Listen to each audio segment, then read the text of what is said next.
That discipline. is not It's discipline. punishment. That's abuse. Yeah, exactly. That's So abuse. Because if a man as big as I am, I began with that. I will now get into a marriage with a man, and the man will now be beating me. I cannot really yeah, understand it's that. really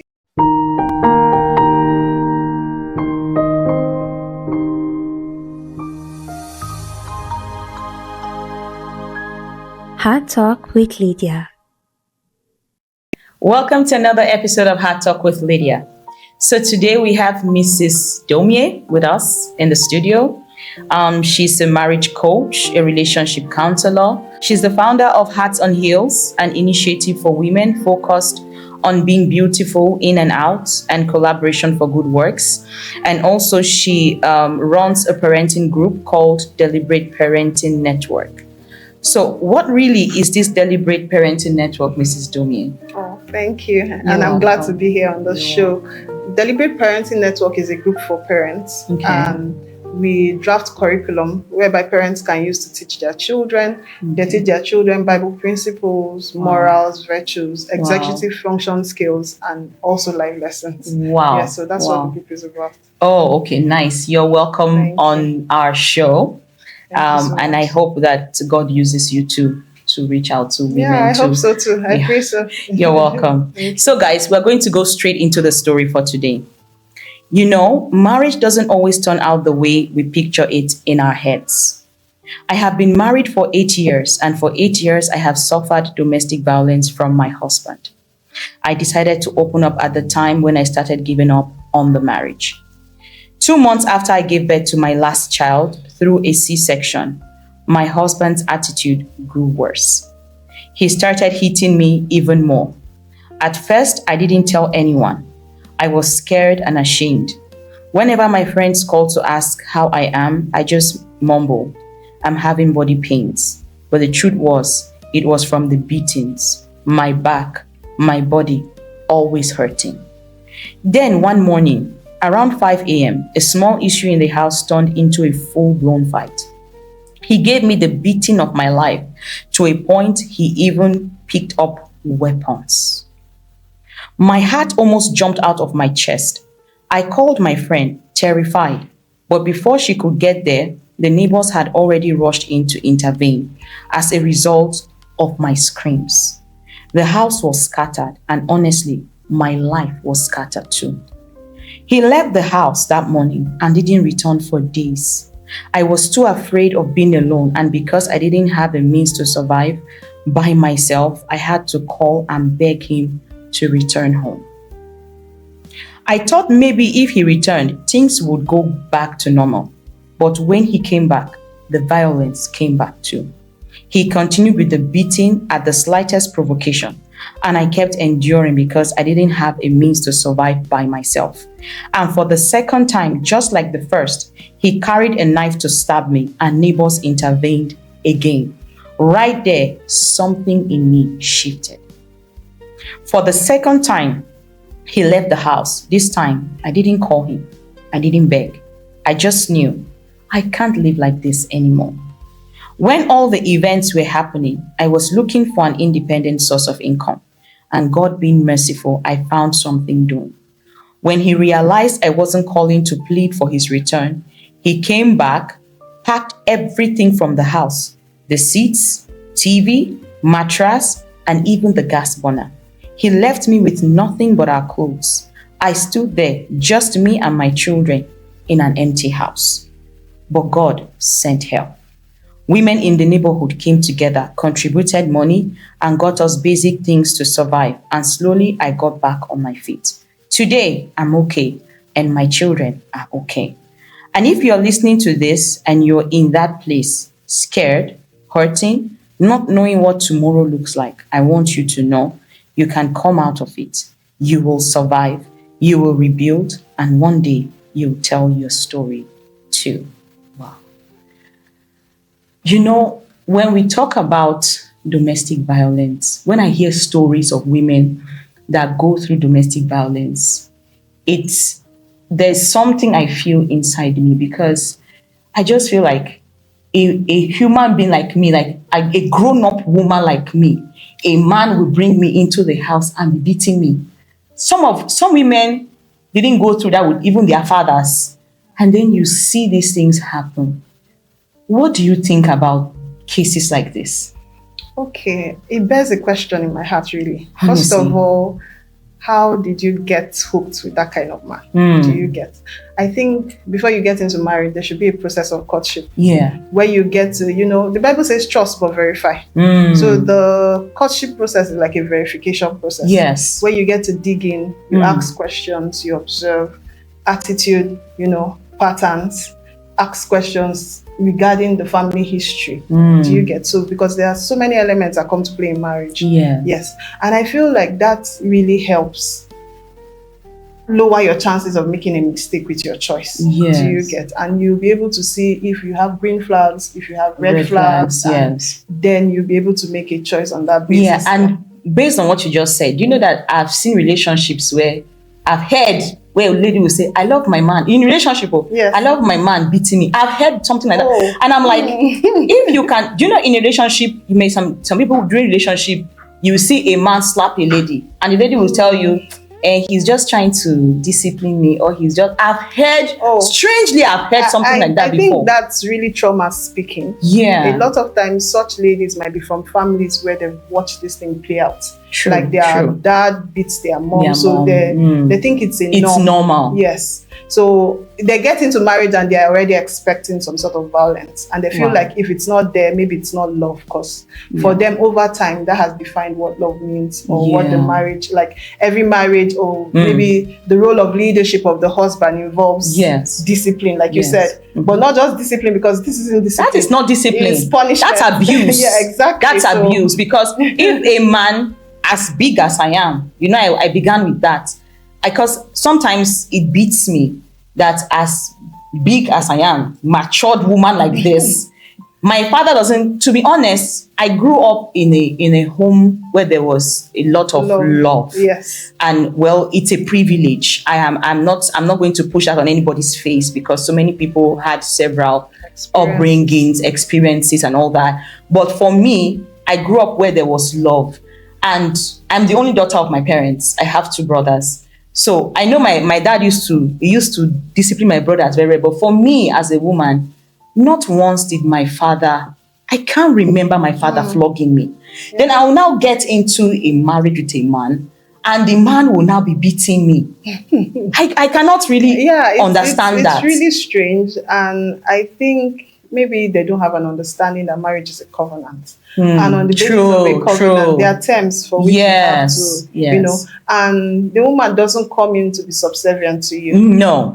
She's coming in as a co-heir. Yes, as a helpmate. Yes, the two of you are supposed to have dominion. So that's an amount of respect, mutual honor, mutual respect that should be given in the place of marriage. Yes. So I don't think it's right in any way to abuse your wife. At all. Yes. At all. Domestic violence for me is a no-no. It's a no-no. Because as far as marriage is concerned, life supersedes marriage. True. Yes. True. So life weighs more than marriage. Yes. So anybody in such situation should choose life. True. Because at the end of the day, you get killed and you lose your life.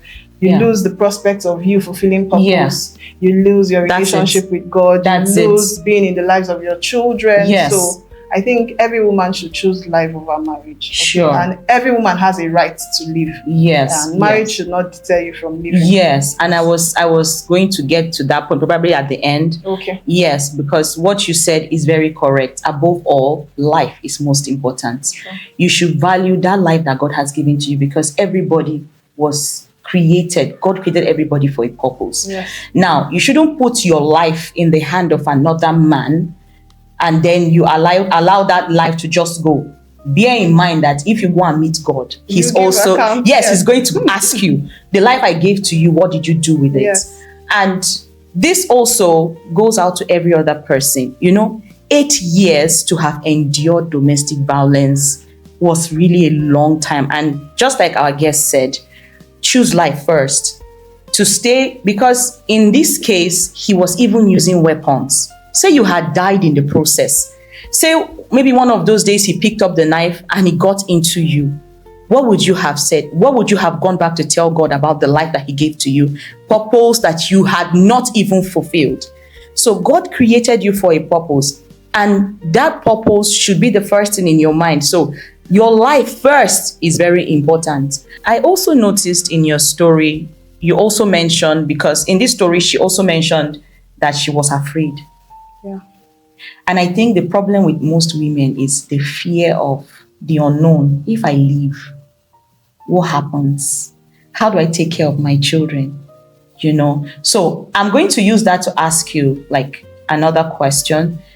But before I ask that, that fear of what do you think she should, or any other woman in her position should do with that kind of fear in mind, that okay, because I saw her saying she went back after the guy left the first time, she went and begged him to come back because she was not sure how she will handle the children. What happens in that case? Okay, so I think that's why everybody should be empowered. True. So you don't feel, the truth is that, let me say something, marriage is for interdependence. Mm-hmm. Contrary to what we think, it's not for dependence for the woman. Mm-hmm. It's for interdependence. So it's like a symbiotic relationship where you pour in, I pour in. Okay, True. so Partnership. don't ever get to the point where you are totally empty. Because I think it also thwarts your mindset and limits the power of the decision you have. Okay. And then for fear, everybody does feel fear. So I think that's where courage should come in. Yeah. You should be courageous. You should view yourself, your life, the lives of your children, and the damage it will get to have on them, you know.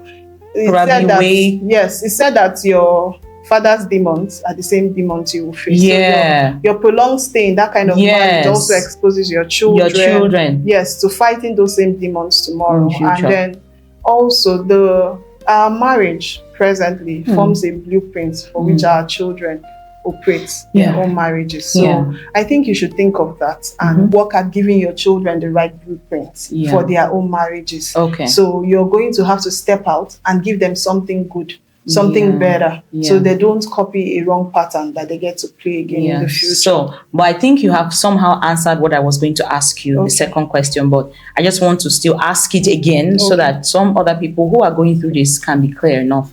So at what point, when a woman is going through domestic violence, at one point, because this one waited for 8 years, and to be very honest with you, I'm not in support. Well done for trying to make it work. I don't know if I would say you tried to make it work, but 8 years was too long. So at what point should a woman step away from violence? What should she do in the case of domestic violence? I think that's the question. What should a woman do in that case? Okay. I think societally we've been led to believe that no third parties in marriage. So somehow you group counselors and therapists into being third party. Actually, they've been trained to help. Yes. Okay. Yes. So many women don't take those options. So I think if you ever find yourself in such a situation, and it can differ. Usually they said it's from clapping that we begin to dance. Yes. So if you get to the point where you see that this person raises his hand, as much as just small slap. Yes. What you do with that will determine if it will repeat itself. Or it gets bigger. So yes, exactly. So you should take steps to ensure that it never repeats from the beginning. Yes. So if it means getting him and yourself into counseling, check if there's a pattern, maybe from childhood trauma, from his own parents' marriage, maybe he was exposed to abuse, or maybe he hasn't learned over time how to manage anger. Anger management is a thing. Hasn't learned emotional intelligence, doesn't understand the place of honor to his spouse. So all of these things can be things you can work at. Do you get it? But you don't really necessarily have to stay there. You can separate for a while while the work is happening. To a point where until you see change. There's some sort of change, some positive action steps has been taken. And then in such a situation, I think whoever the abuser is, we should have some sort of accountability system over that person. So the person answers to someone, an authority that checks and sees that the person always aligns. Okay. There's also getting the person should I say, mindset renewal, or what we call transformation by the word. Because Yes. I don't know if it's a couple that's not born again. That's also a yardstick. That's The a foundation thing. of marriage is God. Yes, It's God it that is, instituted because marriage. he instituted it. Yes. And the truth is that if we follow his principles on marriage, if we follow what God defines love as, it will take away many of these problems we have in marriage. Yes. So Yes. maybe such a couple needs to get back to God. Maybe Yeah. they need to get the foundation right. True. We know if True. the foundation is destroyed, what What can the righteous do? Yes, true. So getting back to the foundation, getting a mindset renewal or re-engineering or transformation by the word of God, getting knowledge. Yeah. A couple will only like be able to put in effort in their marriage to the level of knowledge they have about marriage. True. So the more knowledge they have, Yes. the more efforts they are able to put positive. Very true. All of these things can be done to help enhance the quality of the marriage and ensure that none of them get to abuse themselves, or the man does not abuse his wife. Yes. So you have really said it all, Mrs. Domier. So, and she also mentioned something about speaking to someone, because I also noticed from this story that she was hiding from even her friends. A lot of women do not want to speak about these things. I don't know if you are ashamed of saying it, or maybe you feel like you don't want to bring your husband out in the public. But to be very honest, like I said before, your life is very important. You need to speak up about these things. She's mentioned about speaking to a professional. True. And above all, she also mentioned the foundation which should be built on God. God instituted marriage. And even God said he wishes above all things that you live. You live. That's the most important thing, because you were created for a purpose, and that purpose you have to fulfill it. No other person is going to fulfill it for you. And if you throw your life away or put your life in the hand of another man in the name of marriage, and your life gets destroyed, what happens to your children? Who takes care of these children? These children are gifts from God that God gave to us. We are just caretakers of these children. And if you just leave them in the hand of just anybody, just because you felt like you needed to stay in a marriage, just because you wanted to fulfill societal, expectations of, oh, I stayed in marriage. Because I've heard a lot of people say God hates divorce. True. It's in the Bible, God hates divorce. But if you stay in a marriage just because you want to fulfill societal requests that God hates divorce, and you want to prove to the world that you were able to stay, and you die with hurt, because there is no how you can be going through these kind of things and you will not have hurt in you, unforgiveness, you die with that. I can tell you for a fact that if you die with hurt or any pain or unforgiveness, you still go to hell. So what have you achieved? Nothing. So the most important thing, save your life, save the future of your children. Make sure that they have a good foundation to start up their own lives and future with. Okay, so staying in the domestically violent marriage, for me, is a no-no. Seek help. Seek help as quick as possible as you can.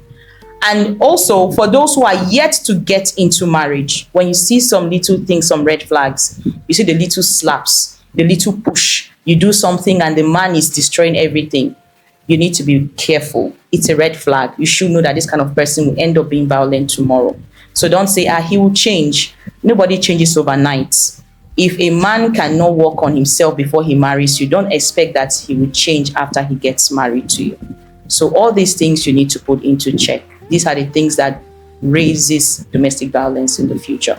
So, Mrs. Domia, do you have any last words for our listeners and the person who also gave her story, who is actually listening right now? So I'll say kudos to her, really, for finding courage, to stand on her feet and to offer care to her children. True. Okay. And I would like to say, you asked for last words.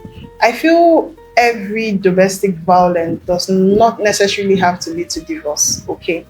I feel like they all come in different magnitudes and there are different stories attached to them. So I'll rather you try seeking help, explore all of the options or the solutions available before you get to the last case of divorce. Do you get? But of course, it's on the basis of the magnitude of the domestic violence. If there's serious threat to life, you have to flee, run for your life. Sure. Okay. So, but if it's something that you feel you can find a solution, you can Or work the with partner is willing to change. Yes, you can work with a counselor to, work through anger management, learn conflict resolution, get your virtues and terms of the contract or terms of the covenant right, then I think separation can work while you walk through that path with your spouse. I don't think all DV cases has to end in divorce. So there's help, seek help, and I think your marriage can be transformed. If you apply the right principles, your marriage will work. Sure, and if the partner or partners involved are willing to change, because it has to do with willingness. Yeah. Because if someone is not, because there's a saying that says, you can force a horse to the river, yes, but you can't force it to drink water. True. So if there's no genuine willingness from the heart, and that is where the foundation, God. Yes, if God is involved, it's only God that can work on the heart of any man. No man changes overnight. Yeah, true. So, but yes. So thank you so much, Mrs. Domie. I really appreciate you coming here with all your plenty portfolios. We are honored to have you here. Thank you so much for coming, and thank you for helping us dissect the story. So guys, we have come to the end of another episode of Hard Talk with Lydia. If you have any stories you want to share or any concerns, you have the number on your screen. Reach out and let's talk.